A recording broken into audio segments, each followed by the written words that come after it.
Alunos do nono ano, a nossa videoaula hoje de ciências é na página 41. Nós vamos falar sobre ondulatória. Acompanha comigo lá na apostila. Então vamos lá, classificações e propriedades das ondas.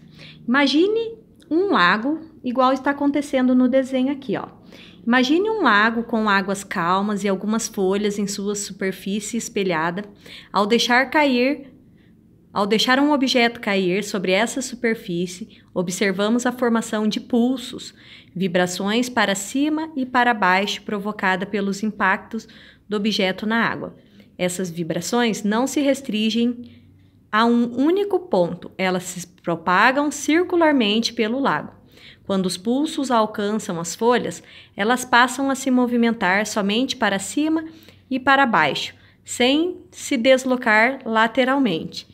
Podemos concluir, então, que a perturbação provocada na superfície da água pela queda do objeto não provoca nenhuma correnteza ou deslocamento horizontal, apenas movimentos verticais que são transmitidos em sua superfície. É o que está acontecendo aqui na imagem que vocês estão vendo, ó, as ondas. Um objeto que boia na superfície da água se movimenta para cima e para baixo. Quando uma onda passa por ele, a onda não carrega o objeto na direção em que se propaga. É o que está acontecendo aqui com a rolha também, ó. Com base nesse exemplo, podemos definir uma onda como algo que se movimenta pelo espaço e transmite energia, sem, contudo, transportar qualquer partícula do meio.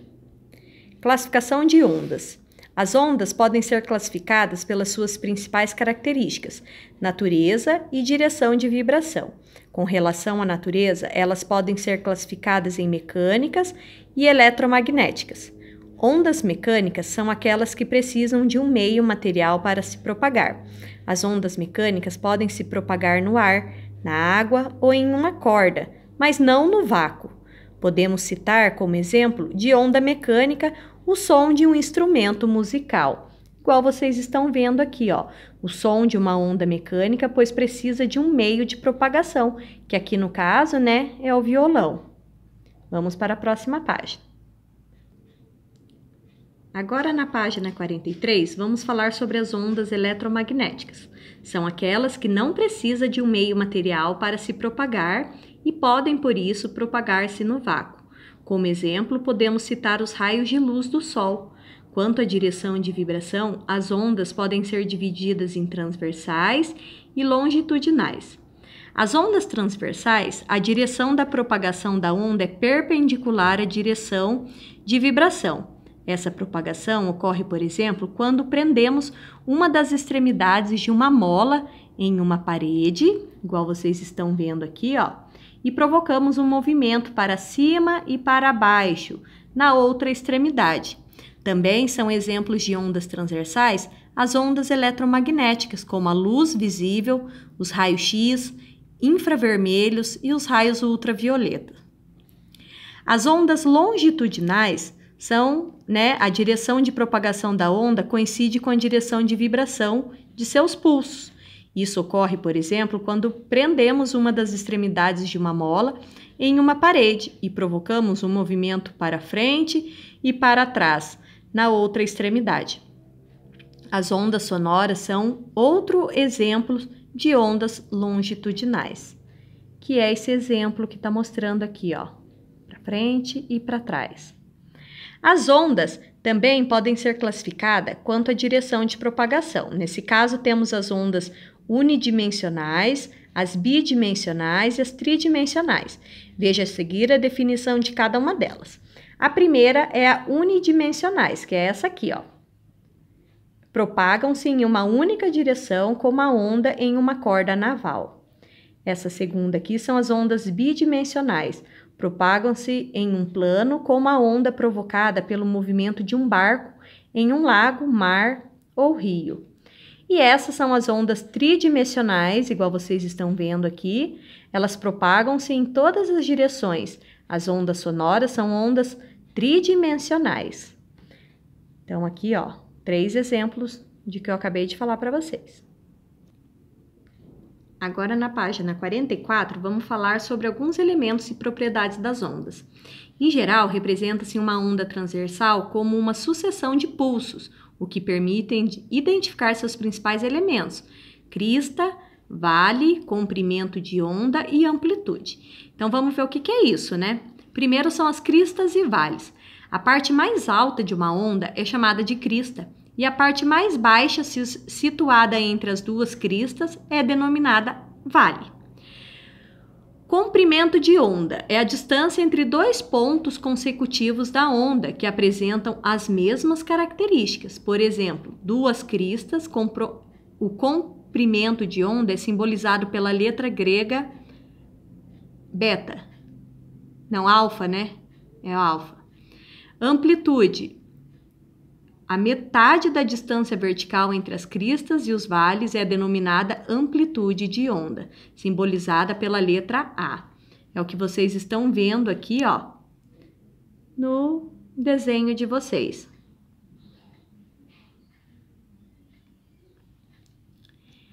Então, ó, a amplitude, a crista, aqui o comprimento de uma onda e a outra, né? Igual tá mostrando, ó, o vale aqui embaixo. Tá bom? Aqui as ondas do mar, elas permitem identificar os principais elementos de uma onda, o comprimento da onda, amplitude, crista e vale.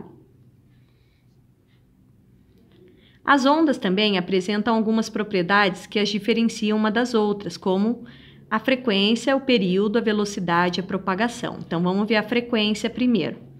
É o número de oscilações que uma onda completa em determinado intervalo de tempo, segundo, minuto, hora, etc. E é simbolizado pela letra F. Se a unidade adotada para o tempo estiver no Sistema Internacional Segundo, a unidade de frequência também será no Sistema Internacional Hertz. Note que os significados de frequência na ciência e no dia a dia são similares. Se você vai à escola de segunda a sexta, a frequência com que você vai é de 5 vezes por semana, pois o ato de ir à escola se repete 5 vezes na unidade de tempo e semana. Assim, para qualquer situação, a frequência representa o número de repetições de um fenômeno em certa unidade de tempo. Então, essa que é a fórmula, ó. F igual ao número de repetições dividido pelo tempo. Período. Período é o intervalo de tempo necessário para a onda completar uma oscilação. Também corresponde ao intervalo de tempo em que a sua distância propagada equivale a um comprimento de onda. Dizemos, nesse caso, que a onda completou um ciclo.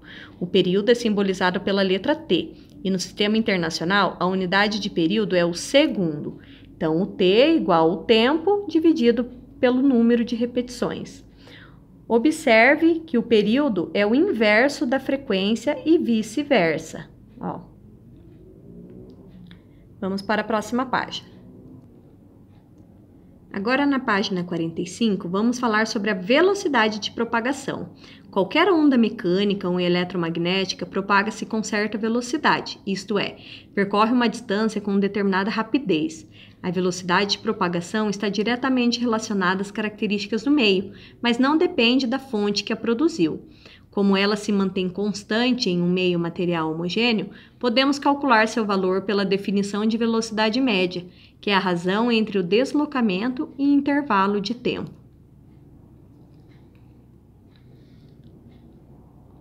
Se uma onda se propaga por um intervalo de tempo igual a um período, intervalo de tempo de uma oscilação, a distância que ela percorre será igual ao seu comprimento de onda, né? O símbolo lambda aqui de novo, ó.